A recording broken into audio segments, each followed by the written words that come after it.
তোমার ডানে বামে তাকায়া দেখো কত যুবকের চোখে পানি, তোমার চোখে কেন পানি নাই? গুনার কারণে আমার আল্লাহ বেজার, তোমার উপরে কার জানি বরদোয়া লেগে গেছে।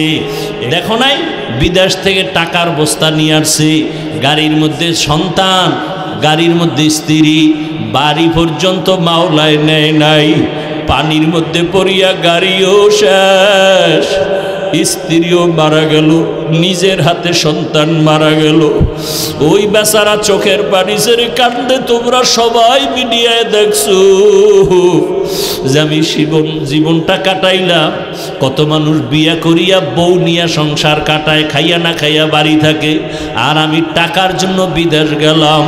কত বুক ভরা আনন্দ নিয়া টাকা স্বর্ণ অলঙ্কার নিয়ে আসছি বাড়িতে, কিছুদিন সন্তান নিয়ে আনন্দ করব, আবার কপাল বুঝি খারাপ, আজকে আবার স্ত্রীও হারাইলাম, সন্তানও হারাইলাম। ও আবার যুবক বাবারা, আজকে তুমি এখানে বসে আছো, আগামীকালকে তুমি অসুস্থ হয়ে রোগী হয়ে যাইবা। আমার মাওলার কাছে কি জবাব দিবারে বাবা? কালকে তুমি কবরের লাশ হয়ে যাইতে পারো, বলা যায় না। ওরে বাবা, কালকে এখন গিয়া তুমি ঘুমাও না, সকালবেলা যদি বিছানায় গিয়া ঘুমাও, আল্লাহ না করুন যদি ঘুমের মধ্যে কত যুবকের মরণ হয়। মা যদি তোমারে ঘুম থেকে ডাক দিয়া দেখে তুমি আর ঘুম থেকে সজাগ হও না, মা একটা চিৎকার মারিয়া বলবে, তোরা কোথায়? আয় আয়, আমার বাবা দুনিয়াতে আর জিন্দা নাই, আমারে কি আম্মু বলিয়া ডাকবে? আমার বাবা দুনিয়া থেকে বিদায় হয়ে গেল। ওরে বাবায় দৌড়াইয়া যাবি ব্যবসা, আমার বাবায় দুনিয়া থেকে বিদায় হয়েছে, আপনি জানাজা না পড়াইয়া যাবেন না। ওরে তোমার বাবায় ডাকবে আর বলবে, কে আসো? বাজারে যাইয়া কাফনের কাপড় কিনিয়া লইয়া আসো। তোমার বাবায় কাঁদবে আর বলবে, একদল যাও কবর খনন করো, আর একদলকে বলবে যাও গরম পানি করো, চিরবিদায়ের গোসল করানোর খাট সাজাও। ওরে বাবা, তোমার গায়ের গেঞ্জিটা বেলেট দিয়া কেটে কেটে সবাই রাখবে। তোমার আমার আপন বন্ধুটা মোবাইল থেকে নাম্বার ডিলিট করে ফেলবে। ওরে গোসল করাইয়া সাদা কাপড়ের প্যাকেট বানাইয়া যখন জানাজার ময়দানে নিবে, মসজিদের খাটে তোমাকে আমাকে উঠাইয়া যখন লাশটা নিয়ে মসজিদের দিকে যায়, জানালা দিয়া মা ডাকবে আর বলবে, আমার বাবারে কই দাও, আমার বাবার চেহারাটা শেষবারের মতো একটু দেখাইয়া দাও, আমারে কে মা বলিয়া ডাকবে। ও যুবক বাবা, চোখের সামনে কত লাশ, পানির নিচে যুবকের লাশ, গাড়ির নিচে যুবকের লাশ, ঘুমের বিছানায় যুবকের লাশ। ওই মরণের কথা স্মরণ করিয়া তওবা করো। স্কুলে পড়ো, কলেজে পড়ো, চাকরি করো, ব্যবসা করো, তোমার মতো কত যুবক ব্যবসা করে নামাজ ছাড়ে না, বলো বাবা তুমি কেন পারো না? তোমার মতো কত যুবক স্কুল কলেজে পড়ে নামাজ ছাড়ে না, বলো তুমি কেন পারো না? তোমার মতো কত যুবক দেখো র্যাব, আর্মি, পুলিশ, বিডিআরের চাকরি করে, নামাজ পড়ে, তুমি কেন পারো না? তোমার মতো কত যুবক রাস্তায় গাড়ি চালায়, নামাজ ছাড়ে না, বলো তুমি কেন পারো না? তোমার মতো কত যুবক সন্তান দেখো নদীর মধ্যে মাছ ধরে, নামাজ পড়ে, ময়দানে কৃষি কাজ করে, নামাজ পড়ে, তুমি কেন পারো না রে বাবা? তোমার মতো যুবক দেখো চাকরি করে, ব্যবসা করে, নামাজের সময় মসজিদে যায়, তুমি কেন পারবা না রে বাবা? কয়দিন আর বাঁচবা? হায়াতের গ্যারান্টি কত? ও পর্দার আড়ালের মা বোনেরা, আপনার মতো কত মা কত বোন এখনো আছে নামাজ পড়ে, স্বামীর মাল হেফাজত করে, মোবাইলে সময় নষ্ট করে না, বেপর্দায় চলে না। আম্মা জানের আপনারা কেন পারেন না? এখনো কি তৈরি হবেন না? মরণের আগে এখনো সময় আছে, তওবা করেন।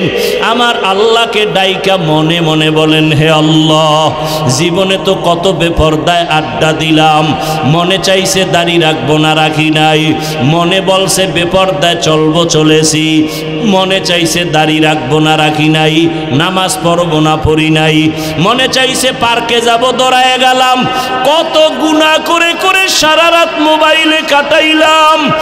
এখনো কি তওবার নিয়ত অন্তরে আসবে না রে যুবক? আল্লাহ যদি ওমরের মতো কপাল রাখে আর ওই নিয়ত নিয়ে বসো, মনে মনে আমার আল্লাহকে ডাক দাও, ও দয়ার মাওলা, মনে হয় এই মজলিসে আমার মতো গুনাহগার কেউ নাই, আমার গুনার কারণে চোখে পানি আসে না, দিলটা পাথরের মতো শক্ত হয়ে গেছে। তো একটু আগে বলেছিলাম বাবা, ডাক্তার হও, ইঞ্জিনিয়ার হও, প্রফেসর হও, এমপি, মন্ত্রী, ওসি, ডিসি, এসপি হও, বেয়াদব হইও না। এর ব্যাখ্যা হলো 3 জায়গায় বেয়াদবি করবা না। প্রথম জায়গা মা বাবা, দ্বিতীয় জায়গা তোমার শিক্ষক, 3 নাম্বার জায়গা তোমার উলামায়ে কেরাম। মা বাবার সাথে যদি বেয়াদবি করো আর মা বাবার অন্তরে কষ্ট যায়, আল্লাহর কসম মরার আগেই তোর জীবনটা পঙ্গু হয়ে যাবে। শিক্ষকেরা যদি কষ্ট দিয়া বরদোয়া নাও, তোর লেখাপড়ার জীবনটা ধ্বংস হয়ে যাবে। উলামায়ে কেরামের সাথে বেয়াদবি করে যদি বরদোয়া নিয়ে যাও, তোর চরিত্র জীবনে ভালো আর আশা করা যায় না। এখনো সময় আছে, আল্লাহকে বলতে থাকো, আল্লাহ মা বাবার সাথে বেয়াদবি করব না, শিক্ষকের সাথে বেয়াদবি করব না, উলামায়ে কেরামের দোয়া পরামর্শ নিয়া নবীজির আদর্শ মতো জীবন চালাবো। ও আল্লাহর বান্দারা, জানি না এই ময়দানে কত যুবক মায়ের সাথে খারাপ আচরণ করছো, মা গোপনে কান্না করেছে। আজকে যদি বাসায় যাও, যাইয়া মায়ের থেকে গোপনে ক্ষমা চাইয়া দিও। ওরে বাবার সাথে যদি বেয়াদবি করো, গোপনে ক্ষমা চাইও। বাসায় গিয়া মাকে যদি বলো, মা আজকে ওয়াজের প্যান্ডেলে দেখলাম কত যুবকের চোখে পানি, আমার চোখে পানি নাই বুঝি গুনার কারণে আল্লাহ বেজার। তুমি মায়েরে কত গালি দিয়েছি, মাঝে মাঝে বাজে কথা বলছি, মা তুমি বড় কষ্ট পাইছো, আমি ওয়াদা করে আসছি ওয়াজের ময়দানে আর বেয়াদবি করব না। মা তুমি আমার মাথায় হাত দিয়া দোয়া করিয়া দাও। এই কথা যদি বলতে পারো বাবা, দেখবা সাথে সাথে মায়ের চোখেও পানি চলে আসবে। মা ডাক দিয়া বলবে, বাবা আয় আয়, মাথায় হাত দিয়া দোয়া করি আর বলবে, আরশে আজিমের মালিক, আমার কলিজার সন্তানটারে তুমি কবুল করিয়া নাও। ওই মা বাবার দোয়া কবুল হয়ে যাবে, তোমার কপাল খুলিয়া যাবে।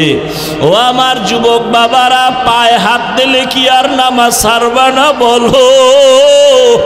তোমাদের পাও ধরলে কি বলবা আর নামাজ ছাড়বা না? তোমাদের পায়ে হাত রাখলে কি বলবা আর দাড়ি কাটবা না? ওরে যতই চালাকি করো, আমার নবীর আদর্শ ছাড়া নাজাতের পথ নাই। যতই চালাকি করো, আমার আল্লাহকে বেজার করলে নাজাতের পথ নাই। আল্লাহর আদালতে দাঁড়াইয়া হিসাব দেওয়ার ভয় নিয়া চোখের পানি ছেড়ে তওবা করো। মরিয়া গেল আর নামাজ ছাড়বা না, বেপরদায় চলবা না, মা বাবার সাথে বেয়াদবি করবা না, ওলামায়ে কেরাম শিক্ষকের দোয়া নিয়ে নবীর তরিকা মেনে চলবা। ও পর্দার আড়ালের মা বোনেরা, আল্লাহর কাছে খাঁটি অন্তরে তওবা করেন, আর নামাজ ছাড়বেন না, বেপরদায় চলবেন না, স্বামীর মাল খেয়ানত করবেন না, সন্তানটাকে আদর্শ সন্তান বানাবেন। ডাক্তার হইয়াও যেন বেয়াদবিমূলক আচরণ না করে, ইঞ্জিনিয়ার হলেও যেন আদর্শবান হয়, আচরণে যেন কেউ কষ্ট না পায়, প্রফেসর বানালেও যেন আদো বলা হয়, তার আচরণে যেন কেউ কষ্ট না পায়। তওবা করার মতো যদি অন্তর কারো তৈরি হয়, হয়, মুনাফিকি যদি অন্তরে না থাকে, খাঁটি তওবার নিয়ত যাদের আছে, দুটো হাত আমার আল্লাহকে দেখাইয়া দাও। আয় আল্লাহ, হাতগুলো কবুল করে নেন, তওবা কবুল করে নেন, তওবার উপরে মজবুত হইয়া চলার মতো তৌফিক দান করেন, আমিন। दुर्फशानी ने तेरे कतरों को दरिया कर दिया, दिल को रोशन कर दिया, आँखों को बीना कर दिया, दिल को रोशन कर दिया, आँखों को बीना कर दिया। हकीकत खुल जाएगी बवक्त इम्तिहान तेरे, कि सुस्ती में या मेहनत में गुजारी जिंदगी तूने, कि सुस्ती में या मेहनत में गुजारी जिंदगी तूने। मोहम्मद ने आकर कुफर को मिटाया,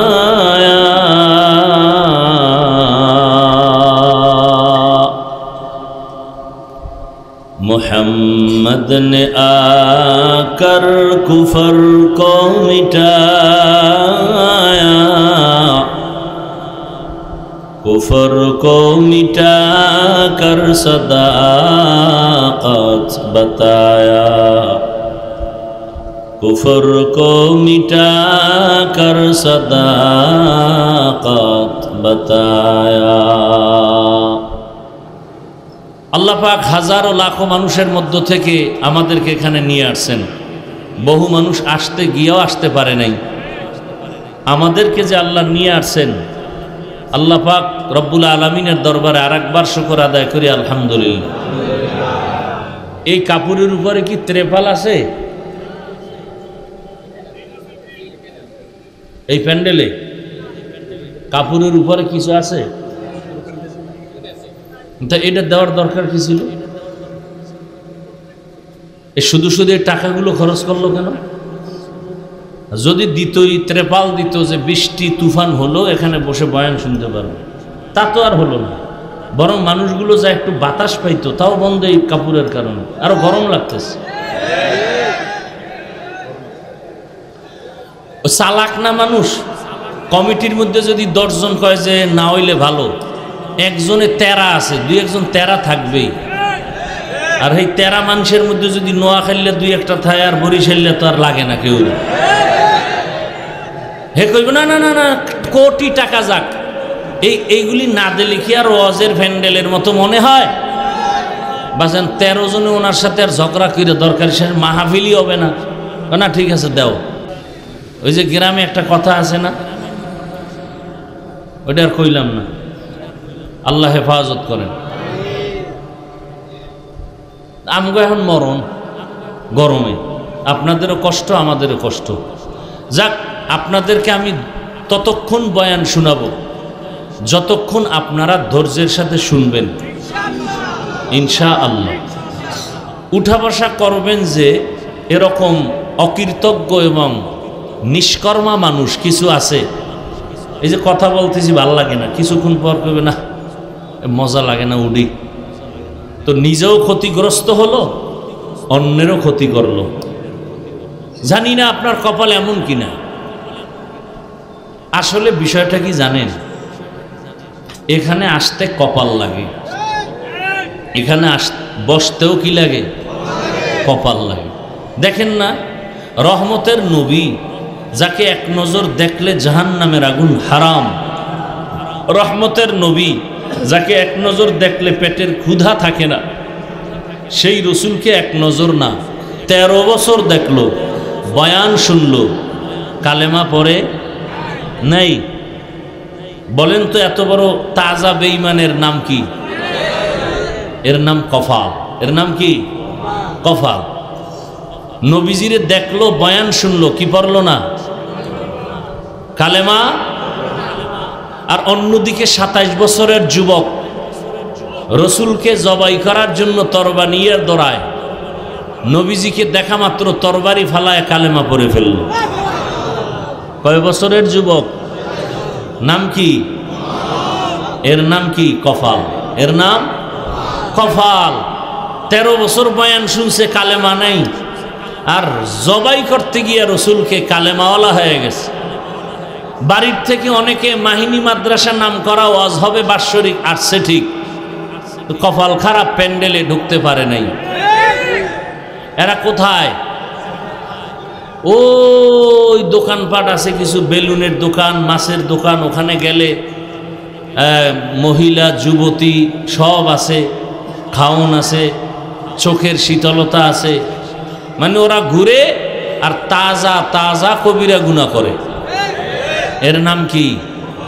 কফা। আর একদল এখানে বসছে, কিন্তু ওই যে মোবাইল সামনে রাইখা কলবের দরজা বন্ধ করে দিছে।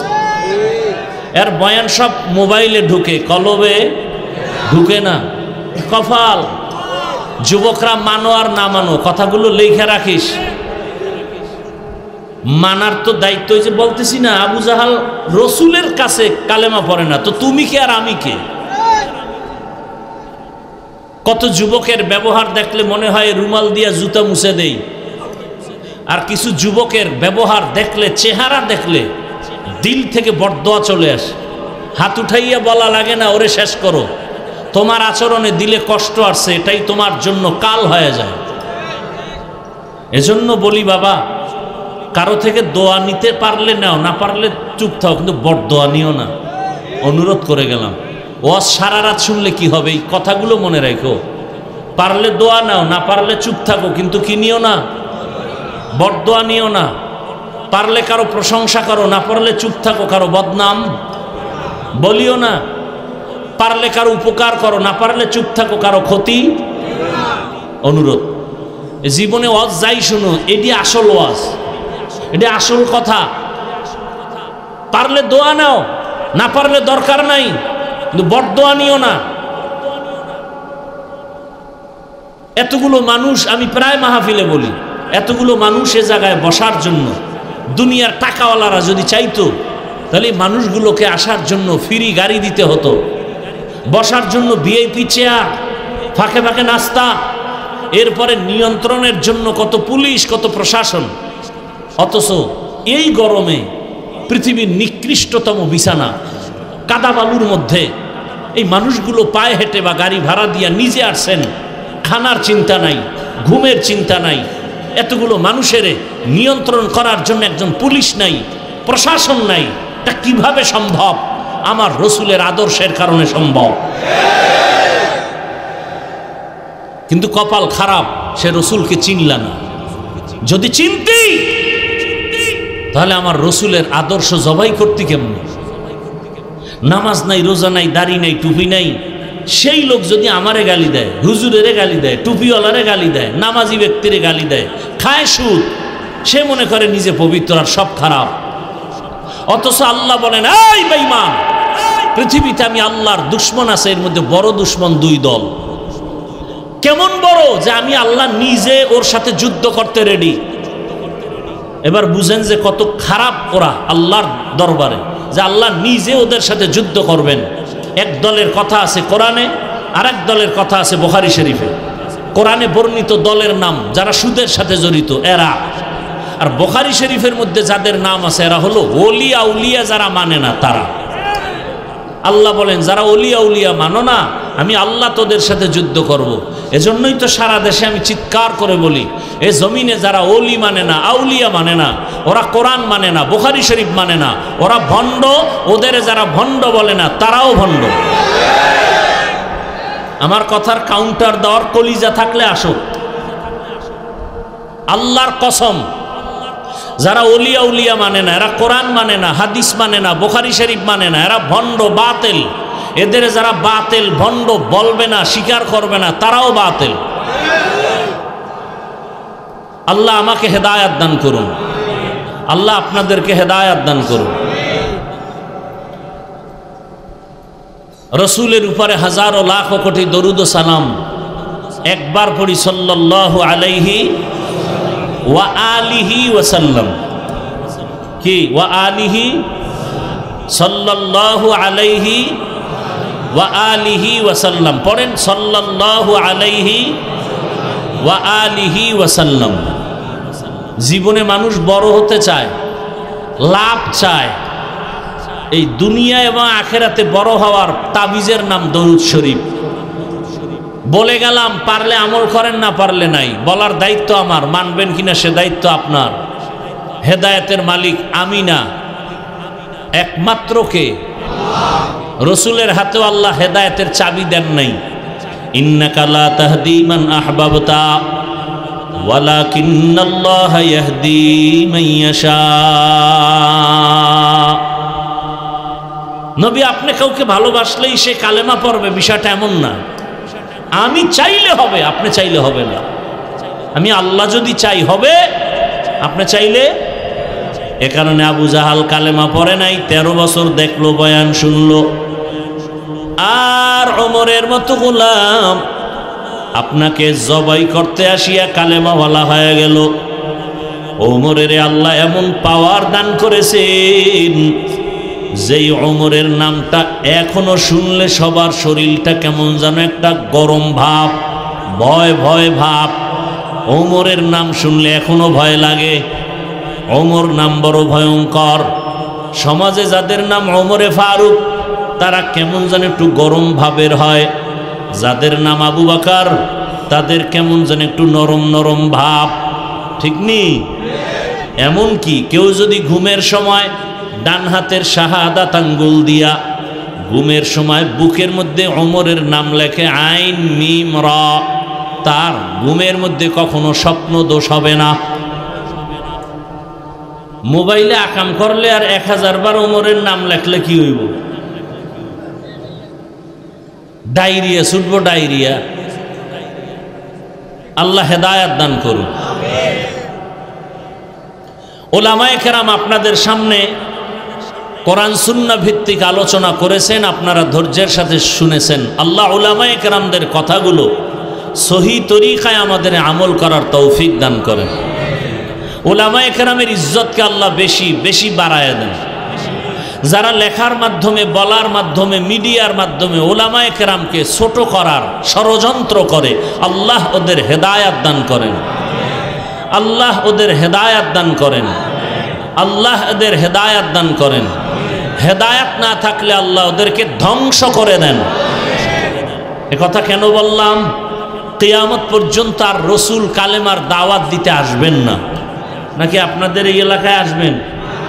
সাহাবায়ে কেরাম আসবেন, আইম্মায়ে কেরাম আসবেন, বড় বড় আউলিয়ায়ে কেরাম যারা চলে গেছেন আসবেন। কিয়ামত পর্যন্ত এই জাতিকে দুনিয়ার মুক্তির পথ দেখাবে, শান্তির পথ দেখাবে, জান্নাতের পথ দেখাবে একমাত্র উলামায়ে আহলে হক। কারা দেখাবেন? উলামায়ে কেরাম বলবেন না, কি বলবেন? উলামায়ে। কারণ উলামাদের মধ্যে আর একটা বাহিনী আছে, রসুল বলছেন এরা আহলে বাতিল। এরা কি? আহলে বাতিল। ব্যবহার করবে আলেম, সার্টিফিকেট দেখাবে, কিন্তু বাতিল। খুব কঠিন হালাত। এজন্য আবু হুরায়রা রাদিয়াল্লাহু তাআলা আনহু থেকে একটি সহিহ হাদিস, কিয়ামতের দিন সবার আগে 3 ব্যক্তি জাহান্নামে যাবে।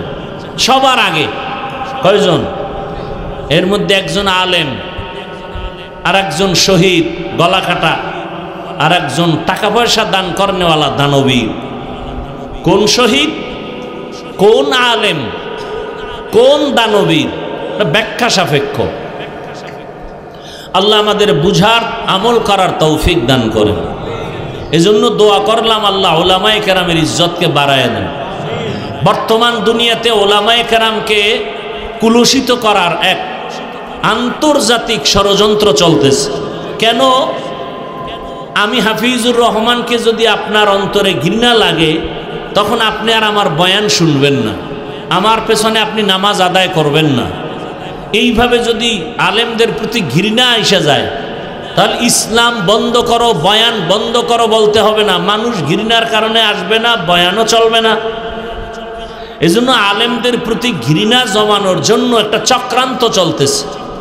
এই দোষ, সেই দোষ, এই যে দেখেন না ওয়াজের প্যান্ডেলে অনেক নেতারা বক্তব্য দেয়, এই বলে কি হুজুরের ওয়াজ শুনলে হবে না, আমল করতে হবে। তখন আপনারা যদি আবার দাঁড়ায় বলতেন, স্যার আপনি যে হুজুরের বয়ান আমল করতে বললেন, আপনার দাড়ি কই? আপনি আজকে ফজর পড়ছেননি? চরম শিক্ষা পাওয়া যেত যে না, আগে আমার আমল করা লাগবে।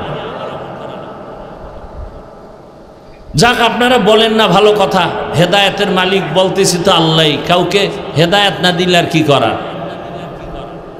মসজিদের মধ্যে দাঁড়ায় ভোট চাইতে পারবো, ইমাম সাহেব রাজনীতি করলেই চাকরি নরবর। হ্যাঁ, মসজিদে কোনো রাজনীতি চলবে না, তা মসজিদে ভোট চায় কেন? নাকি আপনাদের এদিকে নাই? ওয়াজের স্টেজে বয়ান চলবে, কবর হাসর মিজান পুলসিরাতের রাজনীতি চলবে না। রাজনীতির নেতাদের নাম থাকে কেন? বক্তব্য হয় কেন? আর ওলামায়ে কেরাম যদি রাজনীতি করে, পৃথিবীর শ্রেষ্ঠ পবিত্র রাজনীতি তারা করবেন, বাকিরা করে নোংরা নাপাক রাজনীতি।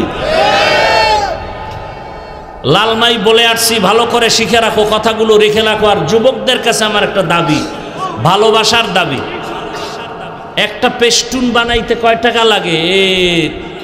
3 ফিট বাই 2 ফিটের একটা পেস্টুন বানাইতে কয় টাকা লাগে? 200-250। আমার অনুরোধ, আজকে কয়েকটা কথা বলে যাব, এগুলো এই পেস্টুন বানায় বানায় বাজারের মোড়ে মোড়ে লাগাও। 1 নাম্বার, পৃথিবীতে রাজনীতি মানি ইসলামের রাজনীতি। ইসলাম ছাড়া রাজনীতি মানি দুর্নীতি। আসতে বলো কেন? আমি যদি মিথ্যা বলি, অযৌক্তিক বলি, দ্বারা সূর্যের সাথে আলো যেমন এভাবে লাগানো, সূর্য থেকে আলাদা যেমন আলো করা যায় না, ইসলামের সাথে রাজনীতি এভাবে লাগানো। সূর্য থেকে আলো ভিন্ন হয়ে গেলে যেমন সূর্য থাকে না, রাজনীতির থেকে ইসলাম আলাদা হয়ে গেলে রাজনীতি থাকে না, দুর্নীতি হয়ে যায়। ফুলের সাথে ঘ্রাণটা যেমন লাগানো, ফুলের সাথে ইসলাম রাজনীতি একসাথে লাগানো। ফুলের ঘ্রাণ না থাকলে যেমন ফুল মূল্যহীন, রাজনীতির মাঝে কোরআন হাদিস না থাকলে রাজনীতি মূল্যহীন। আল্লাহর কসম করে বলছি, কিয়ামতের আগ মুহূর্ত পর্যন্ত ইসলামের রাজনীতি ছাড়া এ জমিনে কোনোদিন কেউ শান্তি দিতে পারবে না, পারবে না, পারবে না। এজন্য সবাই ইসলাম চায়, কিন্তু ক্ষমতায় চায় না। কয় ভাই আপনার দাওয়াত, কা আলহামদুলিল্লাহ, কা আপনার বাড়ি, কা নাউজুবিল্লাহ। ইসলাম শান্তির ধর্ম সবাই কয়, মানে না কেন? কয় ইসলাম মানলে দুর্নীতি চলবে না, চাঁদাবাজি চলবে না, ধান্দাবাজি চলবে না। আর ঘরের মহিলারা কি কয় জানেননি?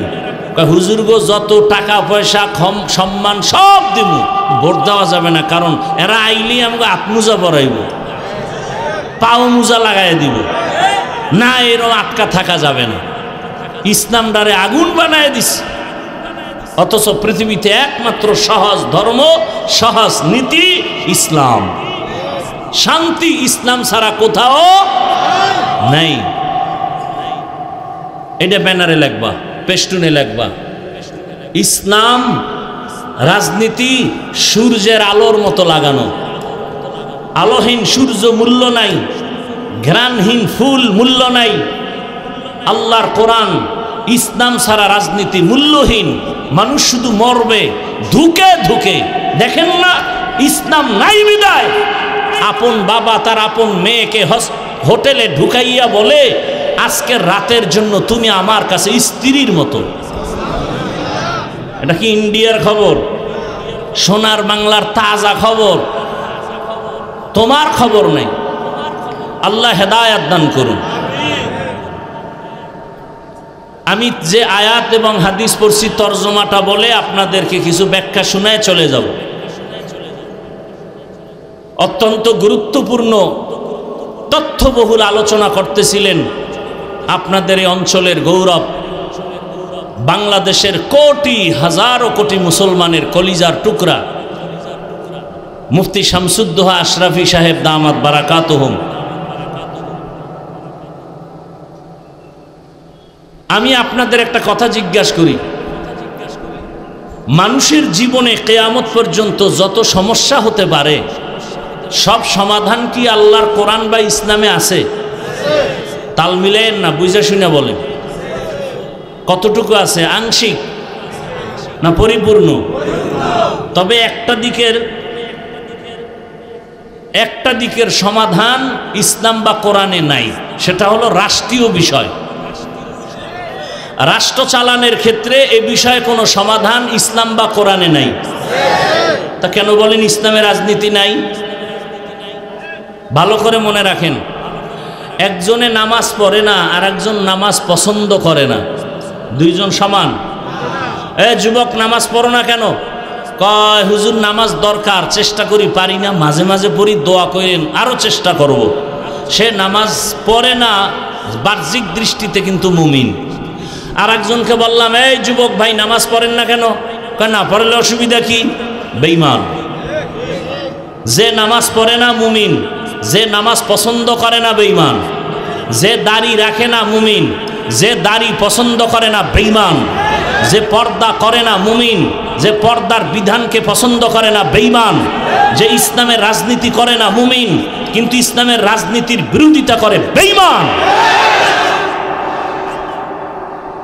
এখন যদি কেউ ইসলামে রাজনীতি নাই, তার মানে হলো ইসলাম কোরআন সব দিক থেকে কমপ্লিট, রাষ্ট্রের ব্যাপারে কোরআন শরীফ দুর্বল। খুব হিসাব করে কথা বললেন, আল্লাহ হেদায়াত দান করুন। আচ্ছা, গোটা দুনিয়া সুলাইমান নবী চালান নাই? গোটা রাষ্ট্র চালান নাই দুনিয়া? বাদশা জুলকারনাইন চালান নাই? এ কথা কি আমার আব্বাজানের না কোরআনে আছে? সত্য কথা, সহজ কথা বলেন, আছে না নাই? আমার রসুল মদিনার রাষ্ট্র চালান নাই? তাহলে কেন বলেন রাষ্ট্র চালানো যাবে না? এ জমিনে যদি কোরআনওয়ালা রাষ্ট্র পরিচালনা করে, কিছু হোক বা না হোক জুলুম হবে না, দুর্নীতি হবে না। আল্লাহ বুঝার তৌফিক দান করেন। আরো জোরে বলেন আল্লাহুম্মা আমিন। একজনের চোখে কালো চশমা, আয়না কি কালো, প্যান্ডেলে ঢুকেই বলে বাতি কালো কেন? এসব মানুষের বলবে এরা কালো কেন? তো যার চোখ ভালো বলবে সমস্যা তো এখানে না, তোমার চোখে, চিকিৎসা করো। কোরআন ভালো, ইসলাম ভালো, তাবলিগ ভালো, দেওবন্দি ভালো, উলামায়ে কেরাম ভালো, যারা পছন্দ করে না এদের অন্তর খারাপ, চিকিৎসা করা দরকার।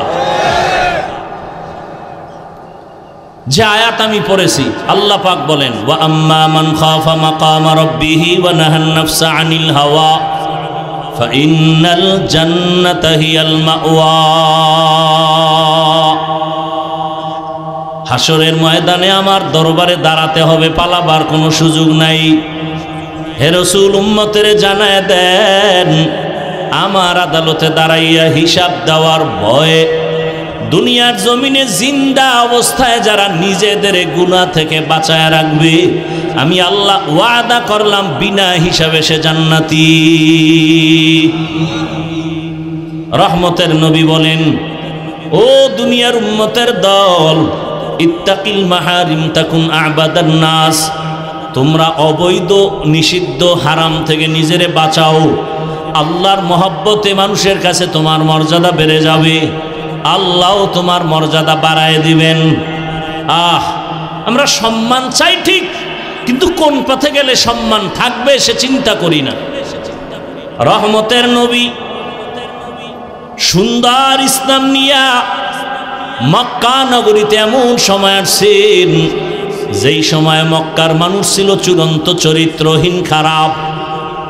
নারী আর পুরুষ উলঙ্গ হইয়া বাইতুল্লাহর মতো ঘর, এরা নারী আর পুরুষ একসাথে উলঙ্গভাবে তাওয়াফ করে।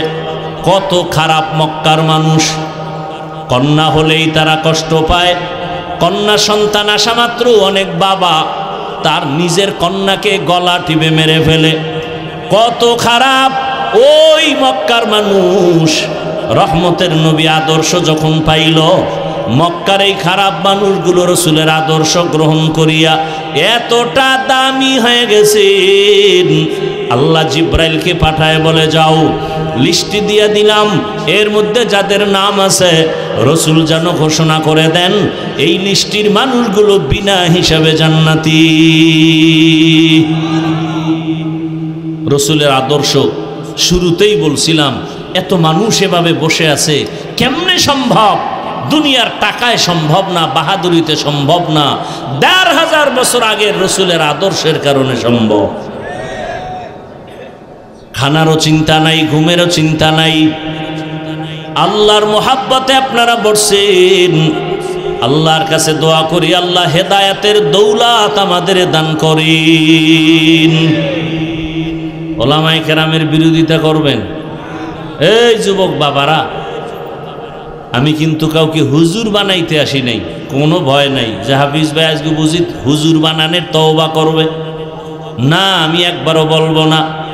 আমি এখন কোনো ওয়াজে বলি না তাবলিগে যাও, আমার ওয়াজে কখনো বলি না কওমি মাদ্রাসায় যাও, আমার মতো টুপি লাগাও, আমার মতো দাড়িওয়ালা হও, আমার মতো পীরের কাছে গিয়া মুরিদ হয়ে যাও, একবারও বলি না, আজও বলবো না। বরং আমি বলবো রে যুবক, স্কুলে পড়ো, কলেজে পড়ো, চাকরি করো, ব্যবসা করো, ওই চাকরি ব্যবসা সারিও না, স্কুল সারিও না, কলেজ সারিও না। ডাক্তার হও, দোয়া করে গেলাম, ইঞ্জিনিয়ার হও, প্রফেসর হও, দোয়া করে যাব আজকে ইনশাআল্লাহ, দিল থেকে বলছি কথাগুলো। ডাক্তার হও, প্রফেসর হও, ইঞ্জিনিয়ার হও, এসপি হও, ওসি হও, ডিসি হও, এমপি হও, মন্ত্রী হও, তবে একটা দাবি করে যাব শেষ বেলায়, বেয়াদব হইও না। ডাক্তার হইও, কি হইও না? ডাক্তার হইয়া যদি বেয়াদব হও তো তাসনিমার মতো জুতা খাইয়া দেশ ছাড়তে হবে। তাসনিমা নাসরিন MBBS ডাক্তার, লাঙ্গল কোটের না, মোটামুটি নামি, দামি তো নাই। নামি আর দামি ব্যবধান আছে না নাই? নামি ডাক্তার, কিন্তু আজকে কপাল এত খারাপ যে মরলে লাশটাও এদেশে আর আসার সম্ভাবনা নাই। কেমন সান কপাল! আল্লাহ হেদায়াত দান করুন। যুবক, ডাক্তার হইও, বেয়াদব হইও না। ইঞ্জিনিয়ার হও, বেয়াদব হইও না। প্রফেসর হও, বেয়াদব হইও না। এমপি মন্ত্রী হও, ওসি ডিসি এসপি হও, বেয়াদব হইও না। প্রশ্ন তোমার অন্তরে, বেয়াদব হব না কথার ব্যাখ্যা কি? সুযোগ থাকলে একটু পরে বলতেছি। আপনারা বয়ান শেষ করতে বললে বলেন, আমি মোনাজাত দিয়ে চলে যাই। আমি গিয়ে আবার সাহারি খেতে হবে। আল্লাহ, উঠা বসা করেন কেন? এই ব্যারাম কেন? আপনার কপালে এত ভালো কেন যে নিজেও বয়ান শুনেন না, কাউকে শুনতেও দেন না? আপনার জীবনটা কি এভাবেই যাবে মানুষের ক্ষতি করতে করতে?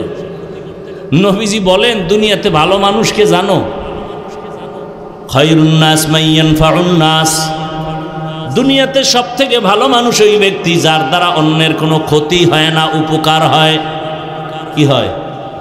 আমার হাতের দ্বারা কারো ক্ষতি হবে না, চোখের চাহনিতে ক্ষতি হবে না, জবানের কথায় কারো ক্ষতি হবে না, সে ভালো মানুষ। আপনি ভালো মানুষ কি?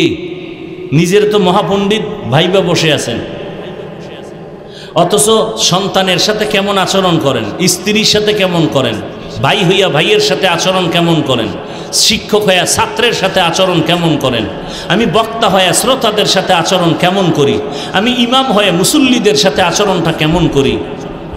মান ইয়ানফাউন নাস, হাতের দ্বারা, চোখের চাহনির দ্বারা, জবানের দ্বারা কারো ক্ষতি হবে না। আপনার ওঠা বসার ব্যারাম থাকলে ভিতরে বসলেন কেন? আপনি বাইরে বসতেন, ফাঁকে গিয়া বিড়িও টানতে পারতেন, আবার আইসা বয়ান শুনতে পারতেন, ভিতরে ঢুকে ডিস্টার্ব করেন কেন? এমন সান কপাল আপনার কেন? কার অভিশাপ লাগছে আপনার কপালে? ভালো মানুষ তো এমন কারো ক্ষতি করতে পারে না।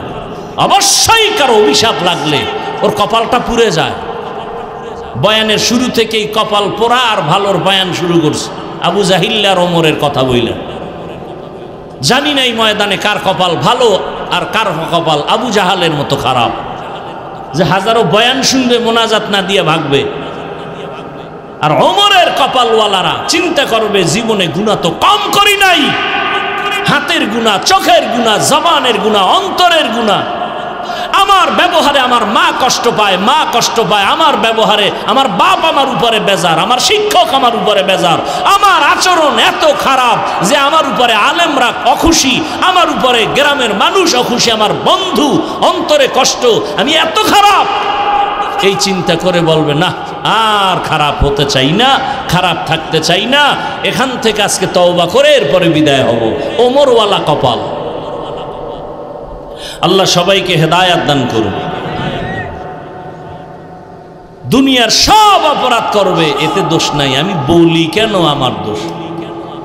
ওই যে মসজিদের জন্য সবাইরে দোয়া করে গেলাম, সবাই মাদ্রাসায় টাকা দিয়েন, মসজিদে টাকা দিয়েন, পরে শুনি কমিটির লোক উঠাইয়া খাইয়া টাকা পয়সা তুষ বানায় ফেলাইছে। এলাকার মানুষ গরম, কমিটির এই মাদ্রাসার দোষ নাই, হুজুরগো দোষ নাই, মসজিদের কমিটিরও দোষ নাই। দোয়া করছে কে? আরে ধর মামলা কর। বাস, এখন হুজুরের দোষ, দোয়া করলো কেন? দোয়া করলেও বিপদ, কঠিন বিপদ। আল্লাহ হেদায়াত দান করুন। দেখেন না মসজিদে গিয়ে ইমাম সাহেবরে কয় আব্বার জন্য একটু টাটকা দোয়া দিয়েন। তো ইমাম সাহেব জুমার নামাজের পরে দোয়া করতে গিয়া হের বাবার নামের সাথে আরো 4 জনের নাম কইছে। এর মেজাজ মোনাজাতের ভিতরেই খারাপ হয়ে গেছে যে দোয়া পাইবে আল্লাহ, আমার আব্বা এককভাবে 4 ভাগ করে লাইল। মনে মনে একটা আশা ছিল 1000 টাকা হাদিয়ে দিবে, হাদিয়াও ভাগ করে লাইছে রাগে। মোনাজাতটা শেষ হওয়ার পরে মনে তো আর খুশি নাই, বাবার দোয়া ভাগ হয়ে গেছে 4 দিকে। 200 টাকা 1000 টাকা না দিয়ে 200 দিয়ে ইমাম সাহেবের এভাবে দিয়ে নেন হুজুর, এরমই কইরেন। এরম কিছু মূর্খ সমাজে আছে না নাই? আবার একজনের মাথা গরম, কিও কয় হুজুরের দোয়া করছে ভালো, মাশাআল্লাহ, আমার আব্বার নাম যে কইল না, এখন আল্লাহ যদি ভুলে অন্যদিকে দোয়াটা ফাটায় দেয়। এরম মূর্খ সমাজে আছে না নাই? দেখেন না জানাজার নামাজে দাঁড়াইলে হুজুর বাংলা নিয়ত কন, আছে না নাই? রসুল কি বাংলা নিয়ত শিখাই গেছে? তামনি এই ফাইজদেমি চালাকি কই পাইলেন? হুজুর বাংলা নিয়ত কন, কিসের নিয়ত? আপনি তো ঘর থেকে আসছেন জানাজা পড়ার জন্য, জুমা পড়তে তো আর আসেন নাই, তো নিয়ত তো অন্তরে রেডি হয়ে গেছে, এরপর আবার বাংলা কিসের আর ইংরেজি কিসের? মানে আলেম ওলামাদেরকে মোটামুটি এক কথা এদেরকে রিমান্ডে রাখতে হবে। দেখেন না এই জমিনে ওলামা একরামের মতো জাতির বন্ধু আপন কেউ নাই, বাকি সব চান্দাবাজ আর ধান্দাবাজ। একমাত্র এই জাতির কলিজার বন্ধু ওলামা একরাম। প্রমাণ করোনা ভুলে গেছেন? কথা বলেন না কেন? বাবার করোনা হয়ে গেল, বাবার শিক্ষিত 2 কুলাঙ্গার ছেলে ট্রিপল মাস্ক লাগায় বসে আছে, বাবার কাছে যায় না, করোনা মরণের ভয়। এলাকার লোকের টাকা দিয়া বলে বাবার লাশটা রাস্তায় ফেলে দাও। এলাকার লোক টাকা নিয়া রাস্তায় লাশ ফেলে দিল। কুলাঙ্গার শিক্ষিত 2 সন্তান জানালা লক করে দিল, তাকাইল না, বাবার লাশ কুকুর খেলো না, জানাজা হলো। ইতিহাস ভুলে যাইও না রে যুবক, ওই সময় আমার দেশের টুপিওয়ালা উলামায়ে কেরাম করোনার শত শত লাশ নিজেদের কাঁধে নিলেন, গোসল করালেন, কাফন পরায়া জানাজা পড়ালেন, কবরে রাখলেন। একজন হুজুরেও করোনায় মরে নাই। আর একটা তাজা দলিল দেই, আপনার তো মানবেন না জানি, তারপর আপনাদের দিয়ে স্বীকার করাই। যারা সরকারি চাকরি করে, বেসরকারি চাকরি করে, প্রতিদিন ডিউটি কত ঘন্টা? সত্য কথাটা বলতেও কষ্ট লাগে। মাসে বেতন নিম্নে কত? নিম্নে 20,000। টেবিলের নিচে আরো কত মুক্তার দানা তো আছেই, আছে না নাই? না হয় রাতারাতি কলা গাছ হয় কেমনে? 10 তলা বিল্ডিং এর মালিক হারাম টাকা দিয়া গরিবের উপরে জুলুম করে বিল্ডিং বানাইছো, এই কারণে বিল্ডিং এ ঘুমানোর কপাল নাই। হালাল টাকার বিল্ডিং কেউ দখল করতে পারে না। যেমনি তুফানে বাড়ি উঠছে ওই তুফানে ভাঙছে, রাতারাতি আসছে রাতারাতি নাই। ওই বিল্ডিং এর দাম কি যে বিল্ডিং থুইয়া জঙ্গলে ঘুমাতে হয়? ওই ব্যাংকে টাকা রেখে লাভ কি যে ব্যাংকের টাকা জীবনে আমিও খাইতে আর মুনা আর আমার বংশের কেউ পারবে না, এর সে রিক্সা চালায় খাওয়া ভালো। আল্লাহ হেদায়াত দান করেন। তাহলে সরকারি বেসরকারি ডিউটি 8 ঘন্টা, বেতন 20,000, নিম্নে আরো কত কিছু। সত্য কথা বলেন, আপনাদের এলাকার মসজিদের ইমাম সাহেবের ডিউটি কয় ঘন্টা? কোন কোন ইমাম সাহেবদের ডিউটি কয় ঘন্টা? বেতন কত? এই যে মুখে কন, একটু ভয় লাগে না? পৃথিবীতে এর থেকে জুলুম আর কি হতে পারে যে 24টা ঘন্টা ইমাম সাহেব ডিউটি করে, বেতন 5,000, তাও বাকি 6 মাস। সভাপতি কত দেয়? কয় 50, নাইলে 100। সেক্রেটারি তো সভাপতির থেকেও ধনী, সে কত দেয়? কয় সভাপতির থেকে 20 টাকা কম, নাইলে বেদ্যুবি হবে। আর পরে ইমাম সাহেবরে যে রাখে রিমান্ডের মতো রাখে। জোহরের নামাজ ইমাম নাই, রিক্সার ড্রাইভার কয় ইমাম সাহেব গেছিলেন কই? ইমাম সাহেব কয় কে তুমি আমার এত বড় সার্চ করলা? আমি রিক্সা চালাই, তো এত বড় ডিমান্ড কেন তোমার? কয় 5 টাকা বেতন দেই, সেই পাওয়া। এরকম বেয়াদব আছে না নাই? এরপরেও কিন্তু কোন আলেম কোনদিন কারো দিকে তাকায় না, বাঁকা নজরে বরদোয়া করে না, বরং কলিজা বলে দোয়া করে, হে মালিক এলাকায় শান্তি দাও, কবরওয়ালাদের জান্নাত বানাও, ব্যবসায় বরকত দাও, অসুস্থ রুগীরে সুস্থ বানাও। এরপরও যারা আলেম ওলামারে পছন্দ করে না, ওকে আমার আল্লাহও পছন্দ করে না।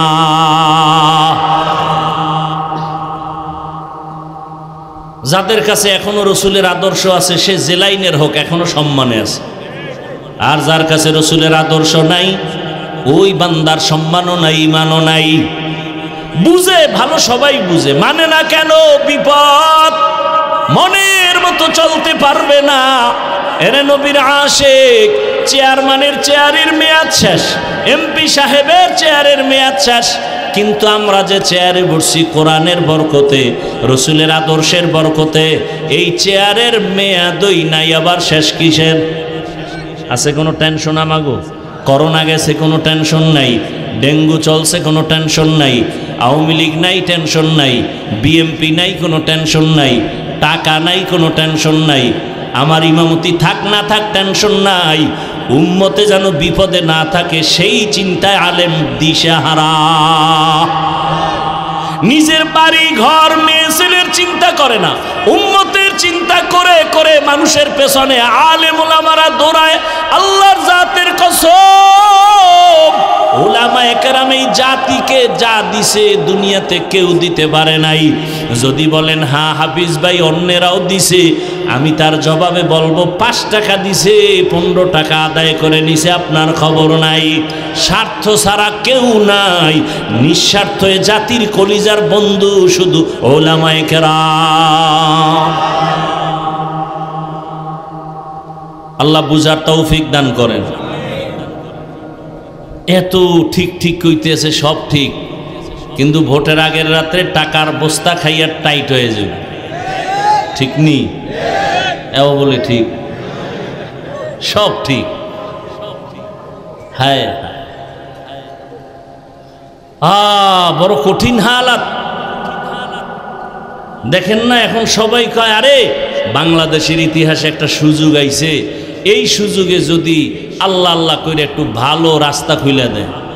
কিন্তু কোটি কোটি কোটি টাকা বরাদ্দ করে ব্যয় করা হচ্ছে বাংলাদেশের আলেম যেন এক জায়গায় আসতে না পারে। কোটি কোটি টাকা ব্যয় করা হচ্ছে আলেমকে আলাদা রাখার জন্য।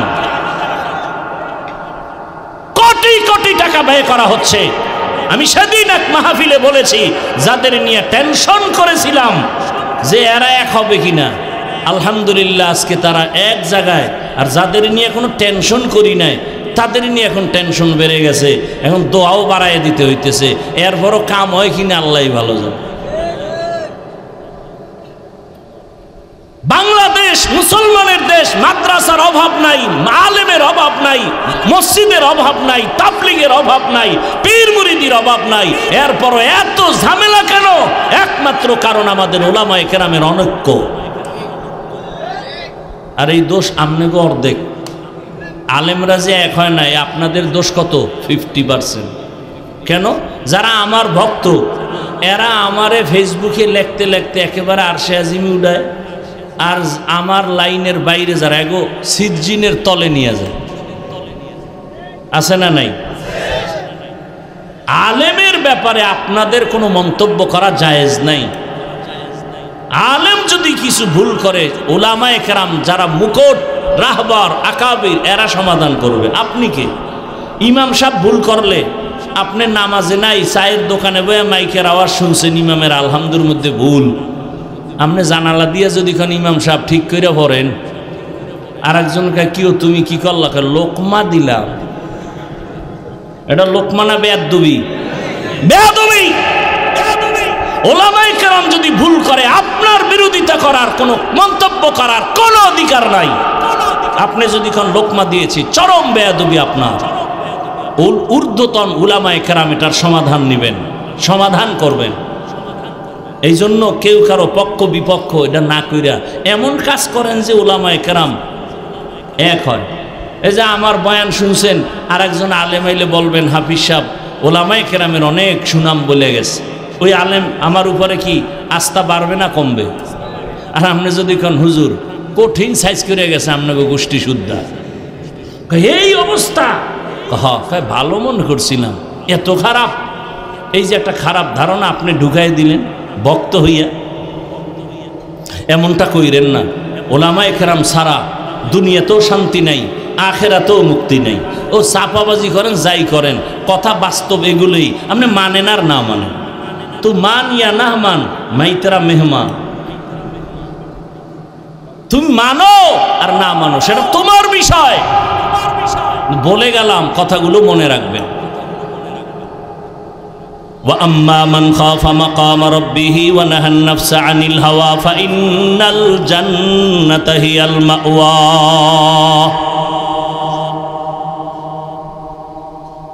আখিরাতের ময়দানে আল্লাহর আদালতে দাঁড়াইয়া অন্তরে ভয় ঢুকাইয়া গুনাহ ছাড়ো। জীবনে গুনাহ কম করো না রে যুবক বাবা। আজকে আমি তোমারে অনুরোধ করে বলছি, আজ তুমি দুনিয়ার লাইনে সব জ্ঞান অর্জন করেছো, কিন্তু নামাজটা ঠিক মতো তুমি পড়তে পারো না রে বাবা। আজকে তুমি স্কুলে পড়ো, কলেজে পড়ো, তোমার সাথে আমার কোনো বিরোধ নাই। ঢাকা কলেজে গিয়া দেখো, বহু ছেলেরা কলেজে ক্লাস করে, মাথায় পাগড়ি, বড় জামা, বড় দাড়ি, মনে হয় বড় মসজিদের খতিব, অথচ আরবি পড়তে পারে না। এটা কেমন করে সম্ভব? উলামায়ে কেরামের নেক সোহবতে সম্ভব। এই দেশে DC, SP, OC, RAB, army, police, BDR 5 ওয়াক্ত নামাজি নাই? তাহলে খারাপ বলবো কেন তাদেরকে? কয়েকদিন আগে এক আর্মির একটা যুবক ছেলে এসে দোয়া চায় আর বলে, হুজুর আর্মির চাকরি ছেড়ে দিলাম। আমি বললাম কেন? এই সময় তো আর্মির বড় মূল্য বাংলাদেশে। ছাড়লা কেন? বলে আমাকে বারবার বলে দাড়ি ফালাও, দাড়ি কাটো। শেষ পর্যায়ে আমি বলছি, স্যার আমি চাকরি ছেড়ে দিতে রাজি, দাড়ি ছাড়তে রাজি নাই। চাকরি ছেড়ে দিলাম। এখন বললাম কি দোয়া চাও? যুবক ছেলে বলে, হুজুর একটা দোয়া করবেন, আল্লাহ হালাল ভাবে রিজিকের যেন ব্যবস্থা করে দেয়। ও আমার যুবক, যতই বাহাদুরি করো চোখের সামনে তোমাদের এই নোয়াখালীর ঘটনা ভুলিয়া গেছো। আমি বাইতুল্লাহর সফরে, আমি তো ফেসবুক চালাই না রে বাবা। ওই সেদিন এক জায়গায় গেছি, বড় এক জায়গায় ঢাকার শহরে গিয়া ঢুকার পরে কয়, হুজুর আমরা আপনার ভক্ত। ভালো, দেখা হয় না, দূরের থেকে শুনছি। এখন ওই এক জায়গায় বসি চুপচাপ, কারণ এই লোক আর আমি আর কেউ নেই। তা আমি বসে বসে পানির একটা বোতল নিয়ে পানি পান করি। কয় হুজুর কোনো মাইন্ড করবেন না, একটা কথা বলি। আমি কি? আপনার ফেসবুক আইডিটা যদি আমাকে বলতেন তা আমি একটু অ্যাড হয়ে যাইতাম। আমি বললাম আমি জীবনে আমি ফেসবুক চালাই না। ও কপালে হাত দিয়ে হুজুর কি বলেন, ফেসবুক ছাড়া এই দুনিয়াতে চলা সম্ভব? আমি বললাম আমার মোবাইলে ইউটিউব নাই, আমি ডিলিট করে ফেলেছি। কারণ মাঝে মাঝে দুই একটা ওয়াজ দেখতে গেলে দেখা যায় মেয়েদের অ্যাড আসে, বাদ দিয়ে দিলাম। হুজুর এটা কেমন কথা, ফেসবুক ছাড়া কি দুনিয়ায় চলা যায়নি? আমি দেখি, আমি বললাম তুমি তো মিডিয়া ছাড়া চলতে পারো না, তুমি তো ফেসবুক ছাড়া চলতে পারো না, দেখি আমার মাওলা আমারে কেমনে চালায়। সবাই ছবি তোলার জন্য পাগল, আর আমি একা খালি বিরোধিতাই করতেছি। এত বক্তারা বয়ান করে, কেউ মোবাইলের বিরুদ্ধে বলে না, আর আমি এত বলি কেন? আমি মাঝে মাঝে বলি আসলে আমি মানুষ হতে পারি নাই। যদি মানুষ হইতে পারতাম তো আপনাদের সাথে কেন তাল মিলাইতে পারি না? আমি কেন বলি না আমার ছবিটা সুন্দর করে উঠাও, বরং আমার ছবি যারা তুলতে দাঁড়ায় আমি ওদিকে নজর না দিয়া বাঁকা দিকে তাকাই আর জিব্বা ঠোঁট নাড়ায় শুধু আস্তাগফিরুল্লাহ পড়ি। কারণ দুনিয়ার সব ওলামায়ে কেরাম একমত, সরকারের প্রয়োজন ছাড়া, শরীয়তের ওজর ছাড়া যে কোনো কারণে এমনেই ছবি তোলা কবিরা গুনাহ হারাম। কত মানুষ তুলে, আপনারে ধমক দেই, যারে ধমক দিতে পারি না তারে কি করবো? আরে আমার লাইনের হুজুর গই তো ফিরাইতে পারি না। বাথরুম থেকে বের হইয়াও দেখি মোবাইলের ক্যামেরা রেডি, কি আরো ছবি তুলি। আমি কিন্তু ভিতরে আইলি না কেন? বাথরুম দিয়ে বাইর হইছি, হ্যাঁ নো মোবাইল নিয়ে খাড়াই রয়েছি ছবি তোলার। আল্লাহ আমাকে হেদায়াত দান করেন। আসলে আমি মানুষ হইতে পারি নাই। এই বক্তা হওয়া অনেক সহজ, পীর হওয়া সহজ, ডাক্তার হওয়া সহজ, ইঞ্জিনিয়ার হওয়া সহজ, মুফতি মুহাদ্দিস হওয়া সহজ, মানুষ হওয়া বড় কঠিন। আসলে মানুষ হতে পারি নাই। আরে আপনারা জানেন আমি কত বড় হুজুর, কত ভালো বক্তা, অথচ আমি চোখ দুইটা বন্ধ করে দেখি আমার জবান আমার গুনার কারণে নাপাক। আমার জবানে কত গীবত, কত মিথ্যা, কত গালি। আমার হাত গুনার কারণে নাপাক। আমার আচরণে আমার স্ত্রী কষ্টে আছে, আমার আচরণ সন্তান সন্তুষ্ট না, আমার আচরণে আমার ভাই সন্তুষ্ট না, আমার ব্যবহারে আমার মা সন্তুষ্ট না, আমার ব্যবহারে আমার বাবা সন্তুষ্ট না, আমার ব্যবহারে আমার মুসল্লি সন্তুষ্ট না, আমার ব্যবহারে আমার ছাত্ররা সন্তুষ্ট না। তাহলে আমি আসলে মানুষই হতে পারি নাই। আমি বড় কঠিন হালাতে পড়ে আছি। ও আমার যুবক বাবা, একটু আগেও বলছিলাম কিছু কিছু যুবকের চেহারা দেখলে, ব্যবহার দেখলে মনে চায় আবার রুমাল দিয়া পাও দুইটা মুছাইয়া দেই, সালাম দিয়া কথা বলে, নজরটা উঁচু করে না, নত হয়ে কথা বলে, এতটা নরম মনে হয় ও আমার থেকে অনেক দামি হয়ে গেছে।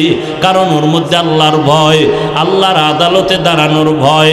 এলাকায় একজন বড় আল্লাহওয়ালা আসছেন, হঠাৎ এলাকার মানুষ, ওই যে আগে জৈনপুরের হুজুরের আসতো, আর আপনাদের পার্শ্বের নোয়াখালী মুন্সি বলতো, আমার আব্বা দাদায় বলতো, আরে আমরা দিন পাইছি কিছু কিছু, কোরআন শিখছি, আউজুবিল্লাহ শিখছি নোয়াখালী মুন্সির কাছে। সারা দেশে ঘুরে ঘুরে নোয়াখালী মুন্সিরা যাইতো।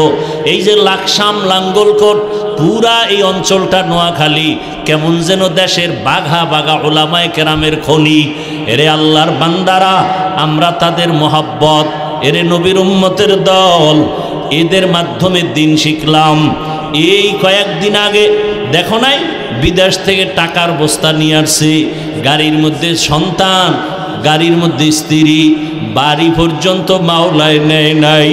পানির মধ্যে পড়িয়া গাড়িও শেষ, স্ত্রীও মারা গেল, নিজের হাতে সন্তান মারা গেল। ওই বেচারা চোখের পানি ছেড়ে কান্দে। তোমরা সবাই মিডিয়ায় দেখছো যে আমি জীবনটা কাটাইলাম। কত মানুষ বিয়া করিয়া বউ নিয়া সংসার কাটায়, খাইয়া না খাইয়া বাড়ি থাকে, আর আমি টাকার জন্য বিদেশ গেলাম। কত বুক ভরা আনন্দ নিয়া টাকা, স্বর্ণ অলঙ্কার নিয়ে আসছি বাড়িতে, কিছুদিন সন্তান নিয়ে আনন্দ করব, আবার কপাল বুঝি খারাপ, আজকে আবার স্ত্রীও হারাইলাম, সন্তানও হারাইলাম। ও আবার যুবক বাবারা, আজকে তুমি এখানে বসে আছো, আগামীকালকে তুমি অসুস্থ হয়ে রোগী হয়ে যাইবা। আমার মাওলার কাছে কি জবাব দিবারে বাবা? কালকে তুমি কবরের লাশ হয়ে যাইতে পারো, বলা যায় না। ওরে বাবা, কালকে এখন গিয়া তুমি ঘুমাও না, সকালবেলা যদি বিছানায় গিয়া ঘুমাও, আল্লাহ না করুন যদি ঘুমের মধ্যে কত যুবকের মরণ হয়। মা যদি তোমারে ঘুম থেকে ডাক দিয়া দেখে তুমি আর ঘুম থেকে সজাগ হও না, মা একটা চিৎকার মারিয়া বলবে, তোরা কোথায়, আয় আয়, আমার বাবা দুনিয়াতে আর জিন্দা নাই, আমারে কি আম্মু বলিয়া ডাকবে, আমার বাবা এই দুনিয়া থেকে বিদায় হয়ে গেল। ওরে বাবায় দৌড়াইয়া যাবি ব্যবসা, আমার বাবায় দুনিয়া থেকে বিদায় হয়েছে, আপনি জানাজা না পড়াইয়া যাবেন না। ওরে তোমার বাবায় ডাকবে আর বলবে, কে আসো, বাজারে যাইয়া কাফনের কাপড় কিনিয়া লইয়া আসো। তোমার বাবায় কাঁদবে আর বলবে, একদল যাও কবর খনন করো, আর এক দলকে বলবে যাও গরম পানি করো, চিরবিদায়ের গোসল করানোর খাট সাজাও। ওরে বাবা, তোমার গায়ের গেঞ্জিটা বেলেট দিয়া কেটে কেটে সবাই রাখবে। তোমার আমার আপন বন্ধুটা মোবাইল থেকে নাম্বার ডিলিট করে ফেলবে। ওরে গোসল করাইয়া সাদা কাপড়ের প্যাকেট বানাইয়া যখন জানাজার ময়দানে নিবে, মসজিদের খাটে তোমাকে আমাকে উঠাইয়া যখন লাশটা নিয়ে মসজিদের দিকে যায়, জানালা দিয়া মা ডাকবে আর বলবে, আমার বাবারে কই দাও, আমার বাবার চেহারাটা শেষবারের মতো একটু দেখাইয়া দাও, আমারে কে মা বলিয়া ডাকবে। ও যুবক বাবা, চোখের সামনে কত লাশ, পানির নিচে যুবকের লাশ, গাড়ির নিচে যুবকের লাশ, ঘুমের বিছানায় যুবকের লাশ। ওই মরণের কথা স্মরণ করিয়া তওবা করো। স্কুলে পড়ো, কলেজে পড়ো, চাকরি করো, ব্যবসা করো, তোমার মতো কত যুবক ব্যবসা করে নামাজ ছাড়ে না, বলো বাবা তুমি কেন পারো না? তোমার মতো কত যুবক স্কুল কলেজে পড়ে নামাজ ছাড়ে না, বলো তুমি কেন পারো না? তোমার মতো কত যুবক দেখো র্যাব, আর্মি, পুলিশ, বিডিআরের চাকরি করে, নামাজ পড়ে, তুমি কেন পারো না? তোমার মতো কত যুবক রাস্তায় গাড়ি চালায়, নামাজ ছাড়ে না, বলো তুমি কেন পারো না? তোমার মতো কত যুবক সন্তান দেখো নদীর মধ্যে মাছ ধরে, নামাজ পড়ে, ময়দানে কৃষি কাজ করে, নামাজ পড়ে, তুমি কেন পারো না রে বাবা? তোমার মতো যুবক দেখো চাকরি করে, ব্যবসা করে, নামাজের সময় মসজিদে যায়, তুমি কেন পারবা না রে বাবা? কয়দিন আর বাঁচবা, হায়াতের গ্যারান্টি কত? ও পর্দার আড়ালের মা বোনেরা, আপনার মতো কত মা কত বোন এখনো আছে নামাজ পড়ে, স্বামীর মাল হেফাজত করে, মোবাইলে সময় নষ্ট করে না, বেপর্দায় চলে না। আম্মা জানের আপনারা কেন পারেন না? এখনো কি তৈরি হবেন না? মরণের আগে এখনো সময় আছে, তওবা করেন। আমার আল্লাহকে ডাইকা মনে মনে বলেন, হে আল্লাহ, জীবনে তো কত বেপর্দায় আড্ডা দিলাম, মনে চাইছে দাড়ি রাখবো না, রাখি নাই, মনে বলছে বেপর্দায় চলবো, চলেছি, মনে চাইছে দাড়ি রাখবো না, রাখি নাই, নামাজ পড়বো না, পড়ি নাই, মনে চাইছে পার্কে যাব, দৌড়ায় গেলাম, কত গুনাহ করে করে সারা রাত মোবাইলে কাটাইলাম। এখনো কি তওবার নিয়ত অন্তরে আসবে না রে যুবক? আল্লাহ যদি ওমরের মতো কপাল রাখে আর ওই নিয়ত নিয়ে বসো, মনে মনে আমার আল্লাহকে ডাক দাও, ও দয়ার মাওলা,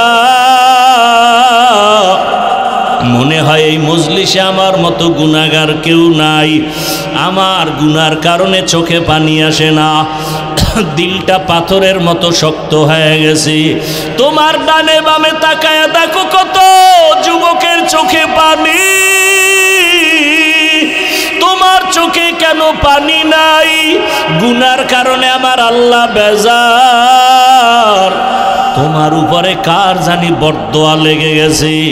একটু আগে বলেছিলাম বাবা, ডাক্তার হও, ইঞ্জিনিয়ার হও, প্রফেসর হও, এমপি, মন্ত্রী, ওসি, ডিসি, এসপি হও, বেয়াদব হইও না। এর ব্যাখ্যা হলো 3 জায়গায় বেয়াদবি করবা না। প্রথম জায়গা মা বাবা, দ্বিতীয় জায়গা তোমার শিক্ষক, 3 নাম্বার জায়গা তোমার উলামায়ে কেরাম। মা বাবার সাথে যদি বেয়াদবি করো আর মা বাবার অন্তরে কষ্ট যায়, আল্লাহর কসম মরার আগেই তোর জীবনটা পঙ্গু হয়ে যাবে। শিক্ষকের যদি কষ্ট দিয়া বরদোয়া নাও, তোর লেখাপড়ার জীবনটা ধ্বংস হয়ে যাবে। উলামায়ে কেরামের সাথে বেয়াদবি করে যদি বরদোয়া নিয়ে যাও, তোর চরিত্র জীবনে ভালো আর আশা করা যায় না। এখনো সময় আছে, আল্লাহকে বলতে থাকো, আল্লাহ মা বাবার সাথে বেয়াদবি করব না, শিক্ষকের সাথে বেয়াদবি করব না। উলামায়ে কেরামের দোয়া পরামর্শ নিয়া নবীজির আদর্শ মতো জীবন চালাবো। ও আল্লাহর বান্দারা, জানি না এই ময়দানে কত যুবক মায়ের সাথে খারাপ আচরণ করছো, মা গোপনে কান্না করেছে। আজকে যদি বাসায় যাও, যাইয়া মায়ের থেকে গোপনে ক্ষমা চাইয়া দিও। ওরে বাবার সাথে যদি বেয়াদবি করো, গোপনে ক্ষমা চাইও। বাসায় গিয়া মাকে যদি বলো, মা আজকে ওয়াজের প্যান্ডেলে দেখলাম কত যুবকের চোখে পানি, আমার চোখে পানি নাই বুঝি গুনার কারণে আল্লাহ বেজার। তুমি মায়েরে কত গালি দিয়েছি, মাঝে মাঝে বাজে কথা বলছি, মা তুমি বড় কষ্ট পাইছো। আমি ওয়াদা করে আসছি ওয়াজের ময়দানে আর বেয়াদবি করব না। মা তুমি আমার মাথায় হাত দিয়া দোয়া করিয়া দাও। এই কথা যদি বলতে পারো বাবা, দেখবা সাথে সাথে মায়ের চোখেও পানি চলে আসবে। মা ডাক দিয়া বলবে, বাবা আয় আয়। মাথায় হাত দিয়া দোয়া করি আর বলবে, আরশে আজিমের মালিক, আমার কলিজার সন্তানটারে তুমি কবুল করিয়া নাও। ওই মা বাবার দোয়া কবুল হয়ে যাবে, তোমার কপাল খুলিয়া যাবে। ও আমার যুবক বাবারা, পায়ে হাত দিলে কি আর নামাজ ছাড়বা না বলো? তোমাদের পাও ধরলে কি বলবা আর নামাজ ছাড়বা না? তোমাদের পায়ে হাত রাখলে কি বলবা আর দাড়ি কাটবা না? ওরে যতই চালাকি করো, আমার নবীর আদর্শ ছাড়া নাজাতের পথ নাই। যতই চালাকি করো, আমার আল্লাহকে বেজার করলে নাজাতের পথ নাই। আল্লাহর আদালতে দাঁড়াইয়া হিসাব দেওয়ার ভয় নিয়া চোখের পানি ছেড়ে তওবা করো। মরিয়া গেল আর নামাজ ছাড়বা না, বেপরদায় চলবা না, মা বাবার সাথে বেয়াদবি করবা না, ওলামায়ে কেরাম শিক্ষকের দোয়া নিয়ে নবীর তরিকা মেনে চলবা। ও পর্দার আড়ালের মা বোনেরা, আল্লাহর কাছে খাঁটি অন্তরে তওবা করেন, আর নামাজ ছাড়বেন না, বেপরদায় চলবেন না, স্বামীর মাল খেয়ানত করবেন না, সন্তানটাকে আদর্শ সন্তান বানাবেন। ডাক্তার হইয়াও যেন বেয়াদবিমূলক আচরণ না করে, ইঞ্জিনিয়ার হলেও যেন আদর্শবান হয়, আচরণে যেন কেউ কষ্ট না পায়। প্রফেসর বানালেও যেন আদো বলা হয়, তার আচরণে যেন কেউ কষ্ট না পায়। তওবা করার মতো যদি অন্তর কারো তৈরি হয়, মুনাফিকি যদি অন্তরে না থাকে, খাঁটি তওবার নিয়ত যাদের আছে, দুটো হাত আমার আল্লাহকে দেখাইয়া দাও। আয় আল্লাহ, হাতগুলো কবুল করে নেন, তওবা কবুল করে নেন, তওবার উপরে মজবুত হইয়া চলার মতো তৌফিক দান করেন, আমিন।